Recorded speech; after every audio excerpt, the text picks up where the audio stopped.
does matter how you meet someone, and it does matter how you treat them when you first meet them. And it's amazing.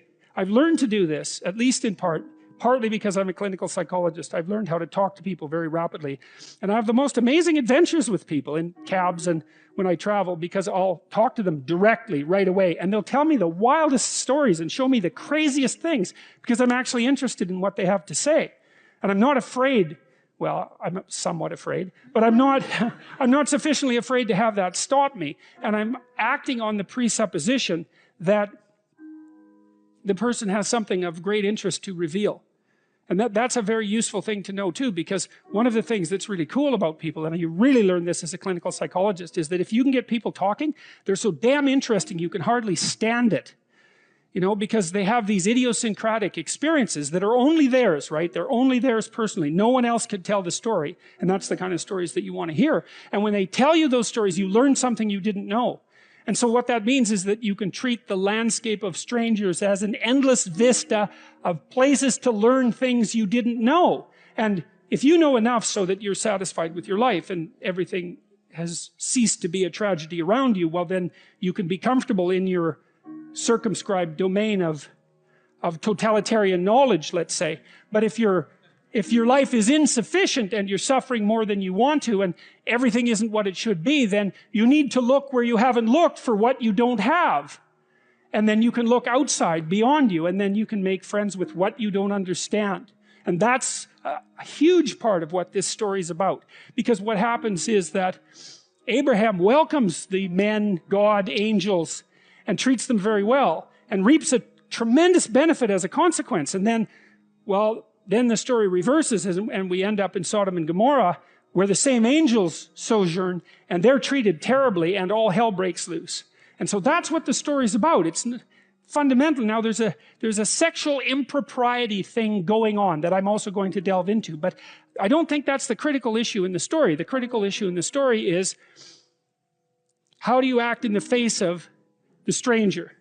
You know, there's a statement in the New Testament. Christ says something like, when you do something to the least of people, you do it to me, him, right? And that's a very difficult statement to understand too, but it's something like, it's something reminiscent of the requirement to keep the idea of the transcendent reality of the person in mind at the same time you keep their proximal reality in mind. To have your mind in two places at the same time when you're talking to people. You know, I learned from a friend of mine in Montreal who is very socially sophisticated in some ways.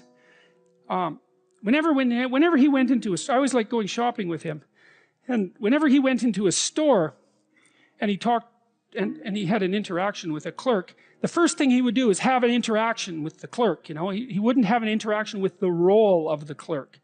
He'd like look at the person, sort of take stock of the fact that they were there, and then ask them something genuine about their job or their store or how they were doing, like go into a conversation right away.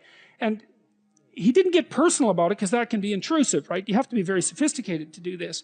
But he did indicate to the person that he was there, at least in part, for the good that could be done between them. It's something like that. And then the person would be ridiculously helpful. And so then, you know, if people mistreat you, you see this with antisocial kids. It's a very tragic thing to see, because if you're an antisocial child, by the time you're about 4, you're very hostile and distrustful to people. And so you're like a growling puppy. And if you're a growling puppy, you tend not to get petted. You're more likely to get kicked.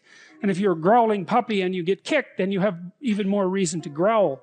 And that's sort of the story of antisocial kids. If they're not well socialized by the time they're 4 and they're more on the aggressive side, then they alienate themselves from the community and all they get is rejection.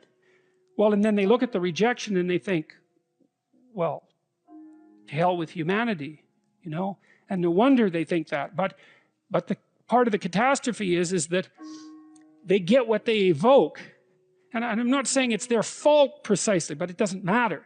That's still what happens. And so you might ask yourself, if you're not getting from people what you need, there is some possibility that you're not approaching, especially if this happens to you repeatedly across people, and this is a virtual certainty, if it happens to you repeatedly across people, especially if you have the same bad experience with people, it's not them, it's you.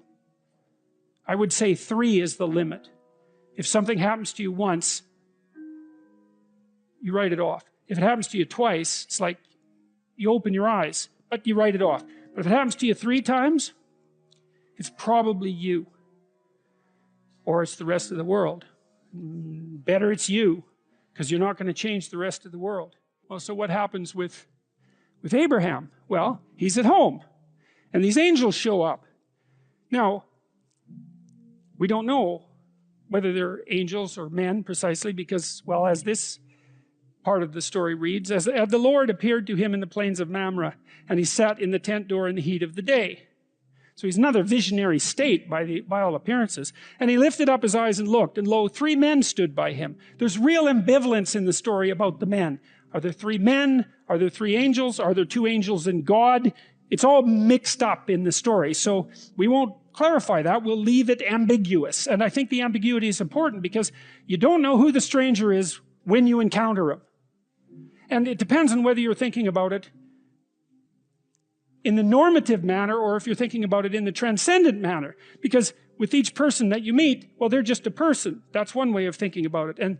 And then they're the person that you know, or they're the person as they choose to reveal themselves to you, and people keep themselves shielded. But then they're also something of great metaphysical potential, right? And you might say, well, do you believe that? And I would say, well, yes, you believe it because you expect a lot from people, generally speaking, and are not happy if they betray you. But more importantly, our entire culture is predicated on the idea that each person has an indefinite intrinsic worth. And I'm not talking about self-esteem. I'm talking about something like what would you say it? The implicit presupposition in our legal structure that no matter who you are, even if you're a murderer, even if you're a condemned murderer, that there's something about you that's of transcendent value that has to be respected by the law and by other people, right? And so that's a remark. And you might say, well, you know, do I believe that? And the answer to that is, well, you act it out because you follow the law. And it's not an easy thing to pull out of the law. It's kind of the idea that you have intrinsic natural rights. And you don't pull that out of our law, man, without having the whole thing fall down. And I think the whole idea that you have intrinsic natural rights is predicated on something like the biblical hypothesis that human beings have a logos nature and that we are involved in the speaking forth of being. And as beings who are involved in the speaking forth of being, there's something about us that has to be respected by ourselves in relationship to ourselves, by ourselves in relationship to other people, but even more strangely, by ourselves in relationship to even to criminals, even to vicious criminals. You can't remove that transcendent element. And that to me, that's also a miracle of conceptualization, because who the hell's going to think that up, right? Even the most vicious of murderers has a touch of the transcendent that needs to be respected. Of all the ideas that are unlikely, that's got to top the list. And of course, without that, you have a very barbaric legal system, right? Because no one is protected. As soon as you make a mistake, then you're in the damned and you have no rights whatsoever. And that isn't what happens in the West, which is an absolutely amazing thing. So anyways, Abraham is a master of the stranger. That's one way of thinking about it. He knows what to do when strangers come along, and he opens himself up to them. And I would say he does that. We know he's not a naive guy, Abraham, right? He's no weakling. A couple of stories ago, he took a big army and, went and harassed a bunch of kings and took his nephew back. He's a tough guy. And so if strangers show up and he welcomes them, it's not because he couldn't do otherwise. He could certainly do otherwise. And it's not because he isn't aware of what people can be like. He's perfectly aware of what people can be like, but he determines to take a particular attitude towards them, and that is to welcome them. And why would you do that? And I think the answer to that is you hold out your hand in trust to someone and you evoke the best from them if that's there to be given. So it's an act of courage. It's like, it isn't me meeting you exactly. Not exactly. It's more like the transcendent part of me making a gesture that allows the transcendent part of you to step forward. And that happens all the time. It happens all the time in normative discourse. You know this perfectly well, because sometimes you can have a real casual conversation with someone that just goes nowhere, right? It's just shallow as can be. Or now and then you can actually make contact with someone, right? And you're both, I would say, enlightened and ennobled by the conversation. And that's we would call that a deep conversation for some reason, because we made a deep connection. Whatever that means. It means, well, it certainly means that it's not shallow. We're not sure about what these metaphor means, but it means that it reaches deep inside of you. It's something like that. You make direct person-to-person contact. And those sorts of conversations are replenishing. That's the right way to think about it. They genuinely are. And I think that's because they provide you with that bread that's not material bread. And that's the information that you need to thrive and to put yourself together.